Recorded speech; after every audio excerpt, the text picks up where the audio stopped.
From the Oklahoman newsroom, it's time for an Oklahoma City Dodgers update. I'm Jenny Carlson here with Alex Friedman from the Dodgers. And Alex, opening weekend is here. You guys have already had your home opener, that being on Tuesday night, but a lot of activities coming up over the weekend. Give people a sense of what is on the calendar. Yeah, it starts tonight with our first $2 Thursday, which is always a popular promotion, especially when the weather is warm like it is today. Yeah. So $2 beer, sodas, and waters on sale from the time the gates open at 6 o'clock. And then tomorrow night, our first Fireworks Friday of the season.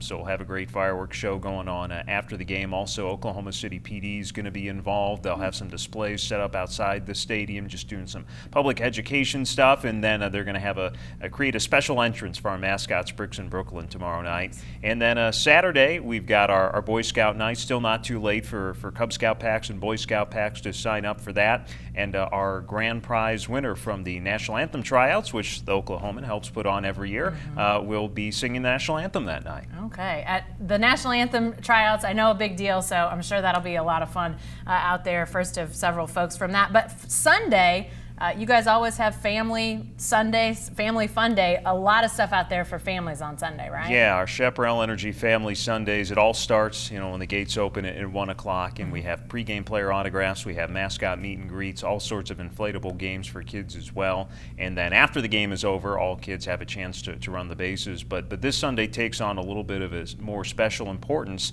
as it is Jackie Robinson Day, April the 15th. So as a Dodgers affiliate, and I believe the first time we've actually been at home on April the 15th since we've been affiliated with the Dodgers. So we're going to have some neat ceremonies and festivities surrounding that. And then our new mayor, David Holt, one of his first official orders of business will be throwing out the first pitch at that game on Sunday. Been working with his throwing motion there at all, getting him ready for that first I know pitch? he wants to make sure he's going to come out and practice because it will be his first time. Doesn't want to go viral or anything like that. Yeah, you don't want your first week as mayor to have a bad first pitch. I bet he'll be okay. Let's talk about what's happened on the field, because your guys have been at it a little bit before they started this homestand. Went to Iowa. It was kind of a weird situation, right? Is that a safe adjective to put on it? It was when you start your first day with a doubleheader, because you know of bad weather that's going to follow, and that was the best weather day of the 5, and it was cloudy and gray and a little bit windy in the high 40s and low 50s, but that was the best of the 5. So we played 2 right away. The next day was sub-freezing temperatures, so didn't play that day. Saturday played 1 game, and then Sunday it didn't snow as much as they thought, but there was more freezing rain and wintry mix involved. So that game got postponed. Then Monday was supposed to be the final scheduled game.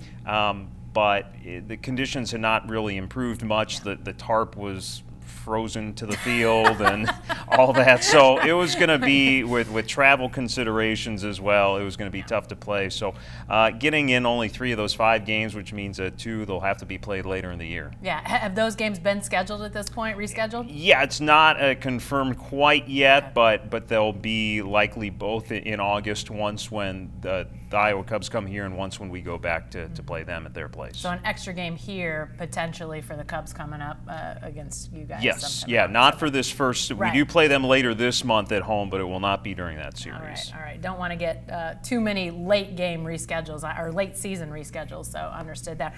The guys have played a couple here in Oklahoma City.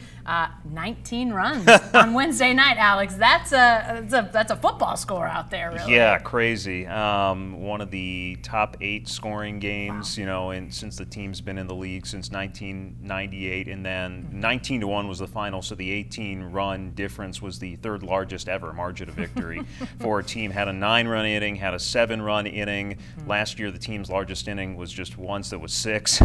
So it was certainly interesting last night. And then on the home opener, I mean, another big offensive rally in which down by as many as 5, still trailing by 3 in the 9th inning, and then scored 4 runs to win it in walk-off fashion. Pretty exciting way to get a home opening win. This is obviously a franchise that is known for developing great pitchers, and there's some in the pipeline right now, obviously, here in Oklahoma City. But does this team look like it may have a little bit of an identity of an offensive type team? It sure looks that way the last couple nights. I think the jury is out, and because you go to Iowa and nobody was hitting because of the cold out there. Round Rock, who we're currently playing right now, their pitching staff really struggled in their first series of the year as well, and it's kind of continued here in Oklahoma City. I think we'll probably get a better gauge of things next series against New Orleans, who's off to a decent start. But there are definitely hitters. I mean, there's so much depth on this roster. There are guys who are on the 40-man roster who aren't playing every day. I mean, our manager has that good problem of how do you find at-bats for everyone, and it's good when we can play a team like Round Rock, who's an American League affiliate. You get to use that designated hitter, gets an extra bat in there. But yeah, there are a few guys. There's going to be one or two guys, who could be playing easily every day, who's going to be on the bench for us to start the game. Well, that's a good problem to have if you're managing that squad. Lastly, just remind people if they want to come out and enjoy any of these games on opening weekend, tickets, website, all that sort of stuff. Yeah, 405-218-1000 is the main phone line, and we'll get you down to our ticket office. Our website, you can order it any time of day, okcdodgers.com. And the ticket office open from beginning at 10 a.m. 10 a.m. to 6 p.m. on normal business hours, but of course for this homestand we'll be open during games as well, but opens every day at 10 a.m. if you want to walk up to the ticket window in Bricktown. Yeah, and I can tell people from having been out to the park already, looks great. I wish my lawn looked half as good. Man, they did such a great job. Unbelievable. Yeah, and some fantastic stuff going on at the ballpark this weekend. Get out there and enjoy it. Be sure to stay with the best coverage team anywhere at newsok.com and every day in the Oklahoman.